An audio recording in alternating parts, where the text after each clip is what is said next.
Welcome to Daily Plunge.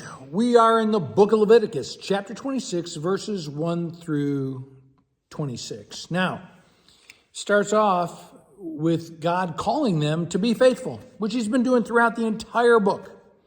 Don't make idols for yourself. Don't worship some sacred stone or crystal or anything like that, right? Do not place carved stone on your land, a carved stone idol, in order that you're going to bow down to it. Observe my Sabbath. Have reverence for the tabernacle, for the sanctuary, right? And obey my decrees. Be careful to do this. And what does God say? He says, if you will do this, if you will follow my ways, I will send rain. And your harvesting will just go on and on and on, he says. I will grant peace in the land so, that the sword will not come through your land. And I will look with favor on you, and I will keep my covenant with you. And there is a promise that comes with living in God's ways. I mean, a lot of it just has to do with that living in God's ways are the best ways to live a human life. The challenge is, do we think that in order to have a good life, you have to be obedient to God? Or, basically, why do bad things happen to good people? What if I'm following God's way and still bad things happen? And we have to be really careful about setting God up as only taking care of us when we think we're doing good.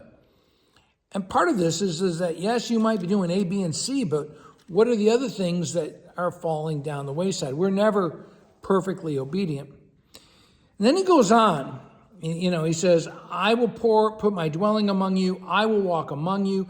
I am the Lord your God who brought you out of Egypt. I broke down the bars of your slavery, and I enabled you to walk with high heads. And this is really the blessing of being obedient, is having God in our lives. But he says, but if you do not walk with me, if you will not listen to my commands, you will reject my decrees, and then my wrath will come upon you. And again, this is the natural flow of life. If you walk away from God's ways and embrace the brokenness of this world, if you live reliant upon your own limited strength and intelligence and magical abilities, which you don't have any, right? Then you're going to face the consequences. And he says, I will break down your stubborn pride and make the sky above you like iron. There won't be any rain. And if you continue to remain hostile against me and refuse to listen, then I will multiply your afflictions. And again, does God only afflict those who are wicked and disobedient? No. But there are consequences for disobedience. There are consequences for sinful lifestyles. And in many ways, that's what God is foretelling.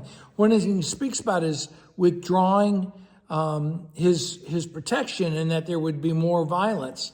And it sort of is the way things are when people are not living peaceably with God. They tend not to live peaceably with others. And so we're going to continue tomorrow, but the challenge is to recognize is there are blessings and curses that come with walking in God's ways, and we are more likely to be blessed than to be harmed. Well, hey, thanks, friends. I pray that you're blessed this day as you grow in God's word and grow in wisdom.